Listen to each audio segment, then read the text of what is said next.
সাধারণ মানুষের সেবায় প্রতিনিয়ত নিজেদের নিয়োজিত করে থাকেন রেলওয়ে সুরক্ষা বাহিনী বা আরপিএফ। তাঁদের সহায়তায় প্রতিনিয়ত পরিষেবা পেয়ে থাকেন রেল যাত্রীরা। রেল যাত্রীদের সুরক্ষা প্রদানের জন্য ভারতীয় রেলের পক্ষ থেকে প্রত্যেক বছর আরপিএফদের সম্মানিত করা হয়। এবছর অতি বিশিষ্ট রেল সেবা পুরস্কার পেয়েছেন ভারতীয় রেলের 4 জন আরপিএফ। সেই তালিকায় রয়েছে দক্ষিণ পূর্ব রেলের আদ্রা ডিভিশনের পুরুলিয়া শাখার আরপিএফ ওসি সঞ্জয় কুমার তিওয়ারি। গত 9 জানুয়ারি নয়াদিল্লিতে আয়োজিত এক বিশেষ অনুষ্ঠানে ভারতের রেলমন্ত্রী অশ্বিনী বৈষ্ণবের রেল বোর্ডের সদস্যদের উপস্থিতিতে সঞ্জয় কুমার তিওয়ারির হাতে সম্মাননা পদক তুলে দেওয়া হয়। সঞ্জয় কুমার তিওয়ারির এই সাফল্যে গর্বিত গোটা জঙ্গলমহল। এ বিষয়ে আরপিএফ ওসি সঞ্জয় কুমার তিওয়ারি বলেন, 2024 সাল থেকে তিনি আদ্রা ডিভিশনের পুরুলিয়ার জন্য কাজ করছেন। তিনি তার কর্মজীবনে বহু জায়গায় কাজ করেছেন, বহু অপরাধমূলক কাজ দমন করেছেন তিনি।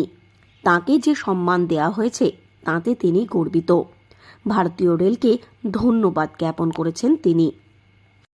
2024, I am working as Inspector cum Post in charge of Purulia Post in Adra Division of Southeastern Railway. I am an awardee of Ati Vishisht Rail Seva Puruskar and apprehended 2 accused with arms ammunition who were absconded accused of murder and were previously involved in 7 cases of arms, 55 IPC criminals with recovery of 24 lakhs rupees and left behind luggage of 33 lakhs, and 111 children were rescued and handed over to their parents. I am extremely happy to receive this prestigious award. রেলের সুরক্ষা প্রদানে অগ্রণীর ভূমিকা পালন করে থাকে RPF কর্মীরা। 2025 সালে অতি বিশিষ্ট রেল সেবা পুরস্কারের জন্য দেশ জুড়ে বিভিন্ন জোন থেকে এই নির্বাচন করা হয়। দক্ষিণ পূর্ব রেল থেকে মাত্র 3 জন কর্মী এই সম্মানের জন্য নির্বাচিত হন। এই পুরস্কার শুধু একজন আধিকারিকের নয়, গোটা জেলা এবং দক্ষিণ পূর্ব রেলের জন্য ঐতিহাসিক সাফল্য।